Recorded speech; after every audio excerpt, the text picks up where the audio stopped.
las ramas del poder son tres. Se viene el poder ejecutivo, el poder legislativo y el poder judicial.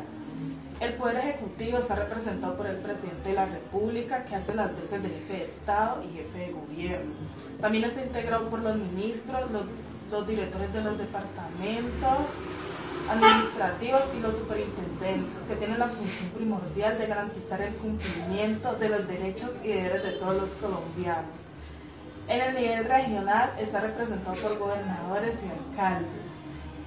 El poder legislativo está representado por el Congreso de la República, que es el Senado y la Cámara de Representantes, y entre sus funciones más importantes están promulgar y modificar las leyes, reformar la Constitución, ejercer control político sobre las acciones del gobierno y elegir a altos funcionarios pertenecientes a la rama judicial, los organismos de control y la organización.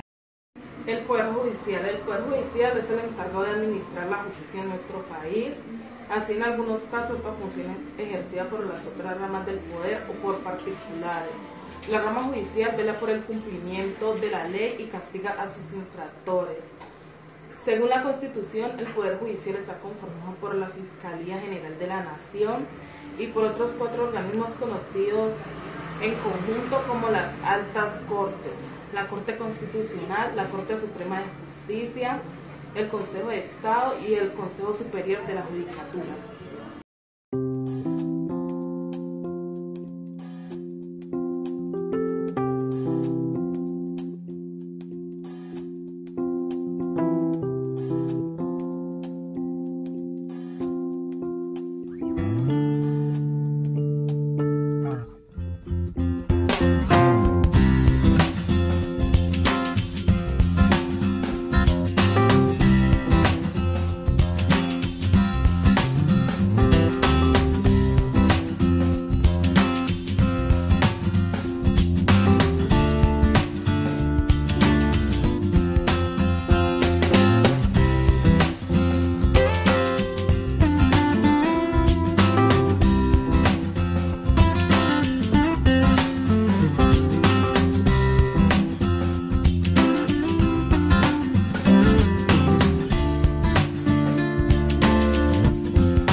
Created using Powtoon.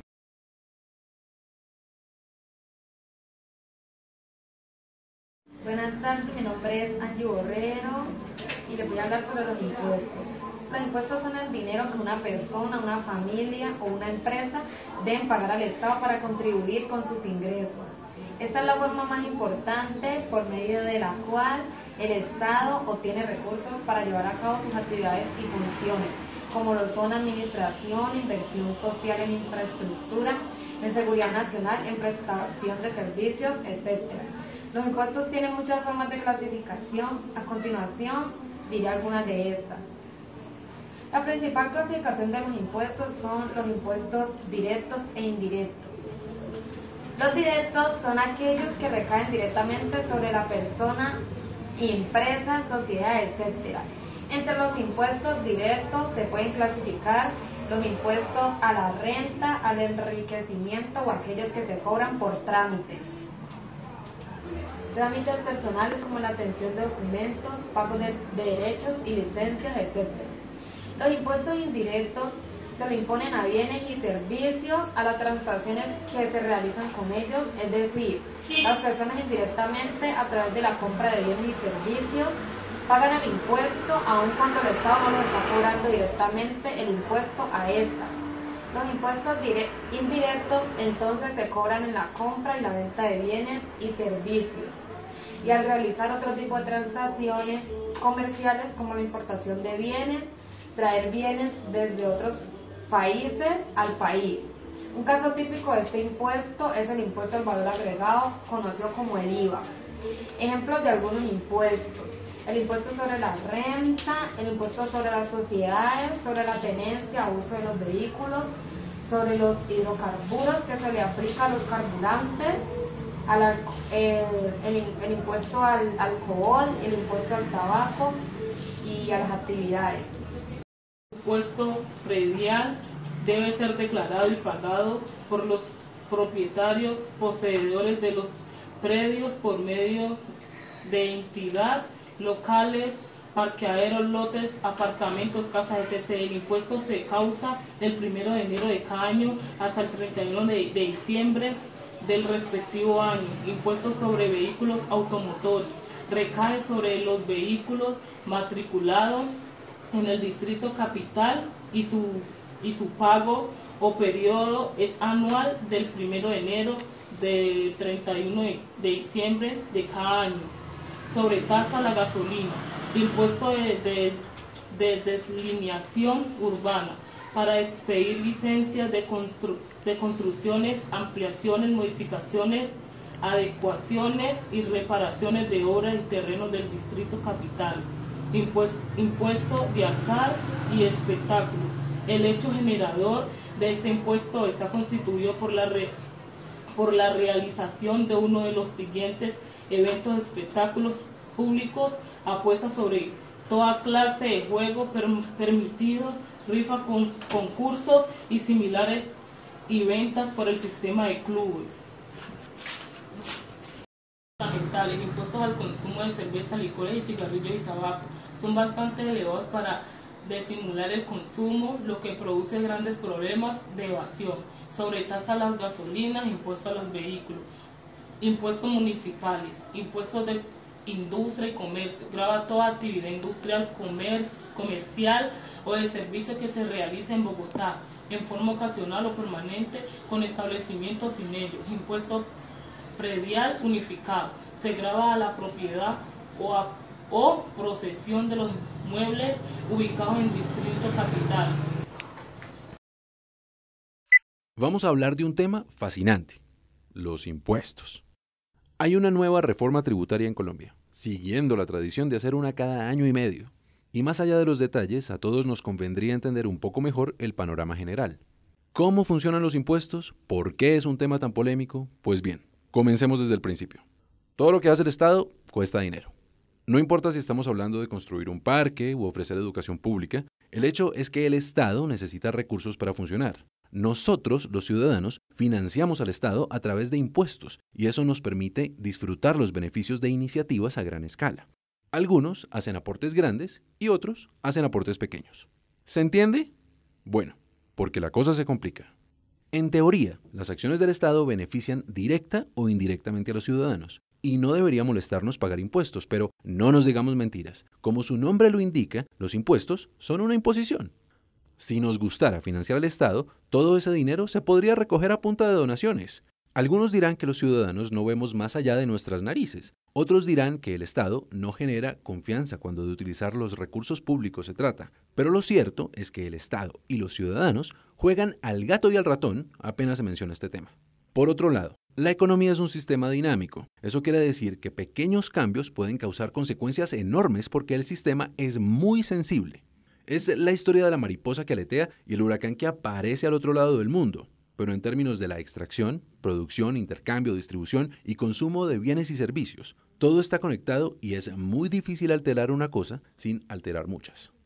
Cuando uno junta ambos factores, resulta que los impuestos tienen efectos secundarios. Pueden marchitar el desarrollo económico de un país porque le quitan capacidad de gasto a los ciudadanos y porque desincentivan las actividades que están sujetas a impuestos. Ahora bien, como el Estado invierte los recursos que recauda de muchas formas, es posible que el resultado final sea favorable. Pero los gastos del Estado son un tema para otro video. Lo que nos preocupa en este momento son las consecuencias de esta dinámica del gato y el ratón. Por ejemplo, el famoso 4 por 1000. Como ya saben, por cada 1000 pesos que se mueven en una transacción bancaria, el Estado cobra 4. El problema con este impuesto, que supuestamente era transitorio, que no está relacionado con actividades económicas específicas y que básicamente se cobra porque es cómodo para el Estado recaudarlo, es que incentiva a las personas a no realizar transacciones bancarias. Las consecuencias de esto son bastante graves. Primero, el Estado recauda menos dinero del que podría recaudar porque existe una estrategia simple para no pagar ese impuesto: usar efectivo. Y segundo, en la medida en que los bancos mueven menos dinero, hay menos préstamos, lo que a su vez quiere decir que hay menos inversiones. Si nos permiten el tono dramático, el costo del 4 por 1000 no son solo los 4 pesos, es vivir en un país cuyo desarrollo económico está condicionado por la informalidad. Y fíjense que en ningún momento estamos hablando de quién paga el 4 por 1000. La discusión siempre se reduce a que si los ricos pagan esto y si los pobres pagan aquello, pero el problema fundamental es que como la economía es un sistema dinámico y la economía, esa cosa tan abstracta, somos nosotros, el costo de los impuestos es asumido por todos, incluso cuando no los pagamos directamente. Veamos otros ejemplos. Cuando suben los cobros para fiscales a la nómina, las empresas contratan a menos personas, pagan menos o pagan de manera informal. Cuando sube el IVA, la gente consume menos, y eso afecta tanto a los que compran como a los que ya no pueden vender. El CREE, uno de los impuestos polémicos que se ha discutido recientemente, es un impuesto a las utilidades, y si se cobra en exceso, la consecuencia es que las empresas prefieren dejar de invertir o irse del país. El impuesto al patrimonio, otro de los polémicos, tiene el problema de que se cobra por el valor de las propiedades independientemente de que estén produciendo o no. Si una fábrica no está produciendo, o peor, si está en números rojos, ese impuesto podría empujarla a la quiebra. De nuevo, las personas que pierden su trabajo técnicamente no pagan ese impuesto, pero sí asumen parte del costo. Por supuesto, nada de esto es tan simple como lo estamos diciendo, pero el hecho es que cuando el Estado recauda un impuesto, no solo recoge dinero, sino que también altera el comportamiento de las personas, ya sea porque les cuesta pagarlo, porque no lo pueden pagar o porque encuentran la forma de no pagarlo. Y que quede claro, ni siquiera estamos hablando de comportamientos ilegales. Es perfectamente legal irse del país, manejar efectivo o en general buscar la manera de pagar la menor cantidad de impuestos. La paradoja de todo esto se puede ver en una gráfica muy famosa entre los economistas, la curva de Laffer. En el eje horizontal está lo que cobra el Estado a través de los impuestos, en el eje vertical está lo que se recauda. Uno pensaría que entre más dinero cobra el Estado, más dinero recauda. Pero en la medida en que la economía es muy sensible y las personas cambian su comportamiento, hay un punto en el que esto deja de ser verdad. Cuando lo que se cobra excede cierto límite, que cambia dependiendo del contexto de cada país, la cantidad de dinero que se recoge es menor de lo que podría haberse recaudado si los impuestos fueran a su vez menores. Literalmente, hay casos en los que bajar los impuestos incrementa la cantidad de dinero que el Estado recauda. En el extremo de la curva está el mejor ejemplo. Si el Estado cobrara el 100% del ingreso de la gente en impuestos, pues no recaudaría ni un peso porque algunos se irían del país, otros se morirían de hambre y los demás harían todo de manera informal. En otras palabras, el tema de los impuestos es muy delicado porque el tamaño del ponqué puede reducirse si la tajada que persigue el Estado es demasiado grande. Pero ahí no termina la historia. Falta recordar que todo esto tiene un contexto político. Al momento de diseñar un esquema tributario, no solo hay que considerar las consecuencias negativas de los impuestos, sino también la percepción que los ciudadanos tienen de cada impuesto en particular, Por ejemplo, hoy en día, la recomendación de muchos economistas es subir el IVA. Argumentan que el IVA en Colombia es más bajo que en otros países y que, en lo que a impuestos respecta, este no es tan dañino para el desarrollo económico. Supongamos por un momento que tienen razón. Puede que no, pero supongamos. Resulta que el IVA es uno de los impuestos menos populares que existen porque sus consecuencias son visibles para todos, por oposición a otros impuestos que pueden ser más dañinos, pero están ocultos. Y como muy poca gente quiere que suba el IVA, el gobierno o los congresistas tendrían que asumir un costo político al momento de tomar esa decisión, ya que iría en contra de la voluntad de aquellos que los apoyan.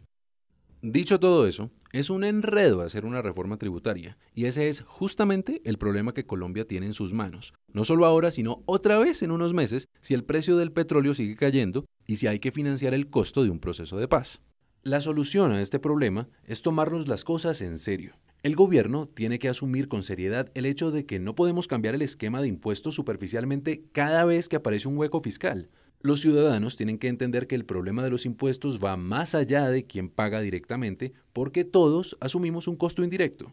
Los políticos tienen que preocuparse por las consecuencias reales de los impuestos y no por el modo en que son percibidos. Y el Estado tiene que generar confianza en la manera como gasta sus recursos para reducir la evasión. ¿Cómo se logran estas cosas? No tenemos ni idea, pero todo comienza por entender el problema.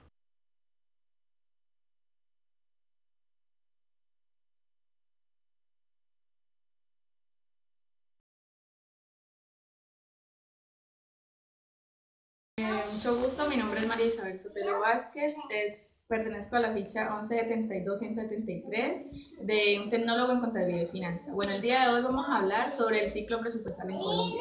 Esa ley orgánica del presupuesto y su reglamento, las disposiciones legales que están expresamente autorizadas, además de señaladas en la Constitución, serán las únicas que podrían regular la programación, elaboración, presentación y aprobación, modificación y ejecución del presupuesto, así como la capacidad de la contratación y la definición de gastos públicos y sociales. El ciclo presupuestal está regido en 6 puntos, que son los más importantes. El primero, programación del proyecto del presupuesto, presentación del proyecto, estudio y aprobación,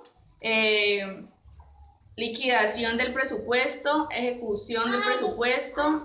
La estructura del presupuesto municipal se ha derivada en 2 partes: ingresos y gastos. Los ingresos de la prevención de los recursos que la entidad espera obtener en el año para financiar un presupuesto, que figura el presupuesto de gastos. Los gastos que se pretenden acometer durante el ejercicio. Los gastos nunca pueden ser superiores a los ingresos, ya que es una pérdida para el Estado.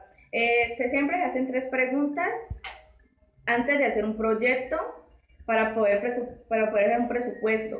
¿Qué es? El presupuesto se deriva en 3 preguntas: ¿quién, para qué y en qué? ¿Quién? Clasificación orgánica, informa sobre quién ingresa y quién realiza gastos. Clasificación económica, informa sobre cómo gasta, sobre la naturaleza económica del gasto. Está definida por el Ministerio de Economía y Hacienda, y es obligatorio el cumplimiento. Clasificación por programa o funcional, informa sobre en qué se gasta, es decir, la finalidad del gasto.